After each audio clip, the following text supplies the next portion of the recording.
Hello, everyone, and welcome back to This Day in History, our nightly look back at a specific day in history, where we take a look back at the events of that day, the historical context in which those events took place, the historical ramifications of those events as well. We also take a look at some people that were born and some people that died on that day. Please, if you have not yet, hit the subscribe button, the bell notification icon to be alerted anytime I post new content, and tell a friend. And now, without any further ado, this day in history, March the 8th. And on this day in 1957, the state of Georgia proved that it really was a bastion of progressivism and change. It passed the Georgia Memorial to Congress. This resolution was an attempt by the state of Georgia to preserve racial segregation.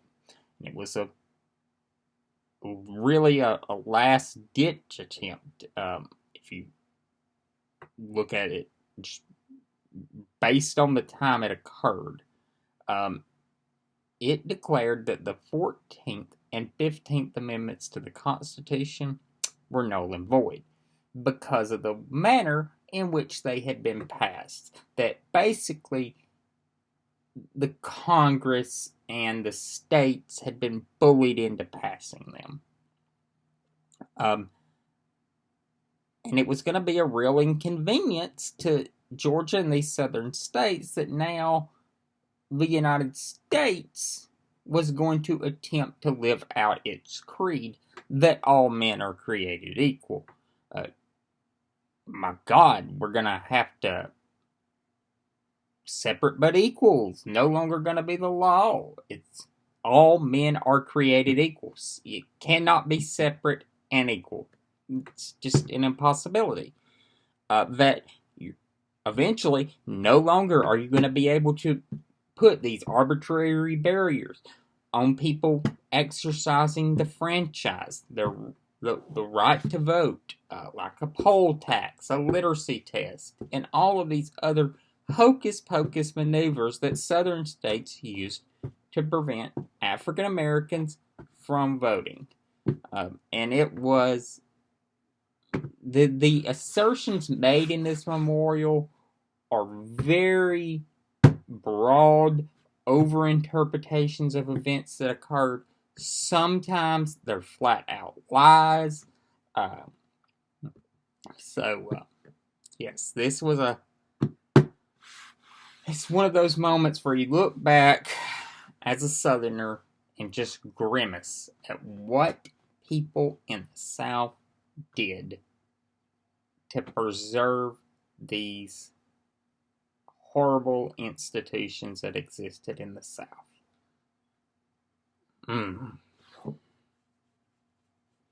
Births that occurred on this day. George Allen was born in Whittier, California in 1952. Allen is most remembered for serving as governor of Virginia from 1994 until 1998 and serving in the United States Senate for one term from 2001 till 2007. In his race for governor, Allen came back from a polling deficit of a large amount to win the governor's mansion. And how he did this was he rode this ideal of truth in sentencing, that he proposed eliminating parole for felons in Virginia. And boy, howdy, did the citizens of the Commonwealth of Virginia respond with gusto to this. He won, and it passed the Virginia legislature by quite overwhelming majorities. So, yeah. He would take a slight break from politics from 1998 until his run for the U.S. Senate, serving as a lawyer at a powerful Richmond law firm. In He would win election to the Senate in 2000 and take his seat in 2001. And he was the only Republican that year to unseat a Democratic incumbent, unseating former governor of Virginia, Charles Robb, who was the son-in-law of former President Lyndon Johnson.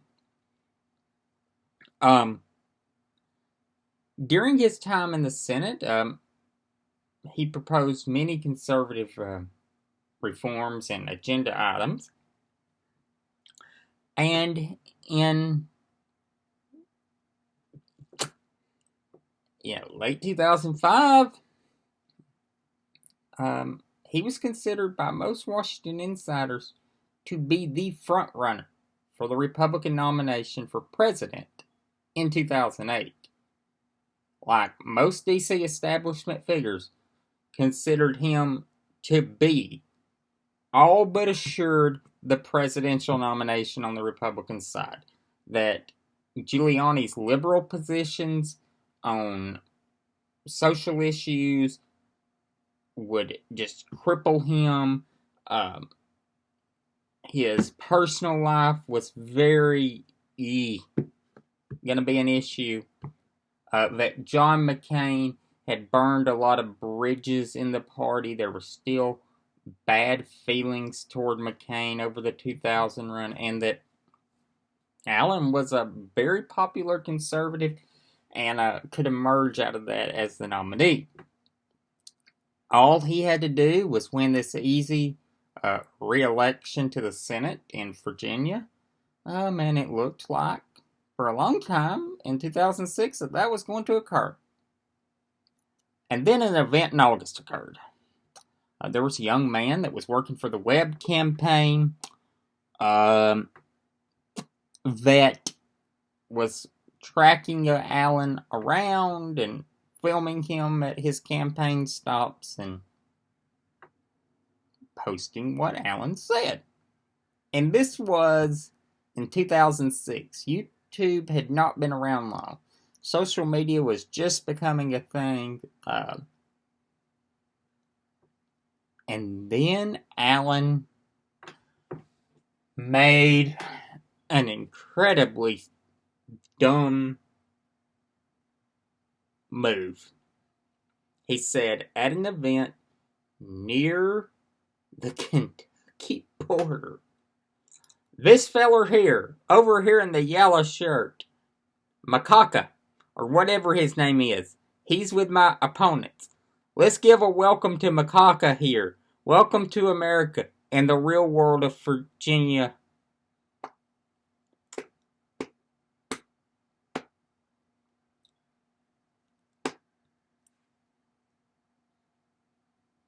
The gentleman that was filming this video was born and raised in Virginia.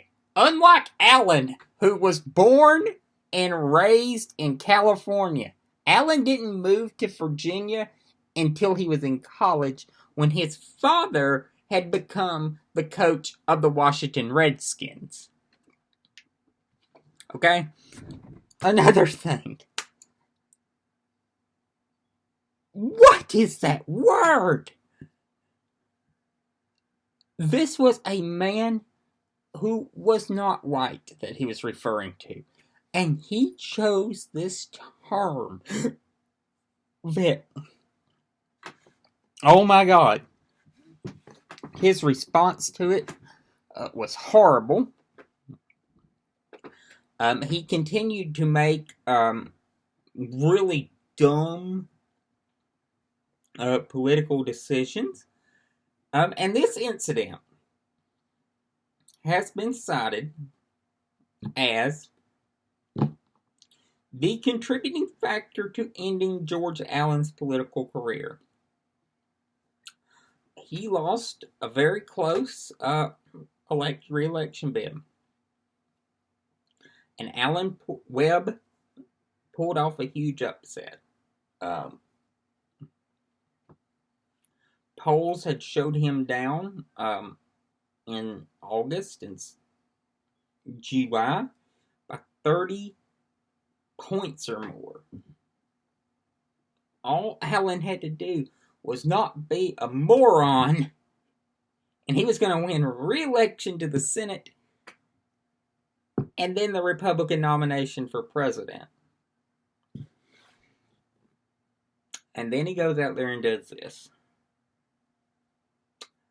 Interestingly enough, George Allen did not run for president in 2008. Wonder why. Was not the Republican nominee. He attempted, though, to recapture his old Senate seat in 2012 when Webb retired from the Senate. Tim Kaine, the former governor of Virginia, ran as well, and Tim Kaine won. So, as I mentioned, Allen's father was an NFL head coach, and he was posthumously inducted into the Hall of Fame. So, Allen's father is in the Hall of Fame. Some deaths that occurred on this day. In 1930, at the age of 72, in Washington, D.C., William Howard Taft died. He, of course, was a long-time career politician, serving most notably as President of the United States from 1909 to 1913, and Chief Justice of the United States from 1921 until 1930. Many people have noted that the latter role he served in was the office he aspired to almost all of his life, and was a role he was happiest in. He is the only ex-president to serve on the court or in this role, and he was appointed to the court and approved on the same day it was announced. On the court, he fought to get the court funding for a new building. At the time, it was cramped in the U.S. Capitol, and it didn't have adequate space at all to conduct business. He also sought passage of a judge's bill that helped reduce the backlog of cases appearing before the court, and that, only the most serious cases addressing constitutional questions would appear before the court. So, yes, this is a historic day. So, Taft, of course, as I said, served on that role. Interesting part about this backstory of him getting the nomination. He was a supporter of the Republican ticket, obviously, in 1920. And when Harding won, he asked Taft to come see him in Marion, Ohio, and they conferred on Supreme Court appointments. And Harding inquired if Taft would be interested. And Taft said that the only role that he would accept on the court, because he had appointed two of the associate justices and opposed another's elevation, was the Chief Justice role. Harding demurred, played a poker face. Afterward, Taft sent a thank you note for having him to Harding and reiterated this point. When the Chief Justice at the time died, Harding kind of played coy for a while. Taft did some real heavy backdoor pushing to get the nomination. I mean, they were both from Ohio, and they knew the same people. So,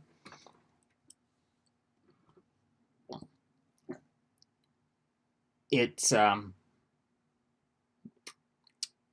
he eventually got the nomination and served as Chief Justice. And as I said, his two big enduring legacies, in my opinion, are getting the Supreme Court, the beautiful building that they're in currently. He never lived to see it built.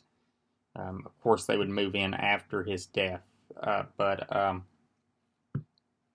the beautiful Supreme Court building that is in Washington, D.C. now, if you've never seen it, go do yourself a favor. It's a beautiful, beautiful building. In my opinion, probably one of the more beautiful buildings in Washington. I've had the pleasure myself of sitting on the steps of the Supreme Court building. And also,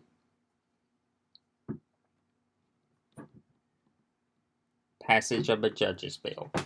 And that is an important legacy. So, I hope you all have a good night, and I'll see you tomorrow.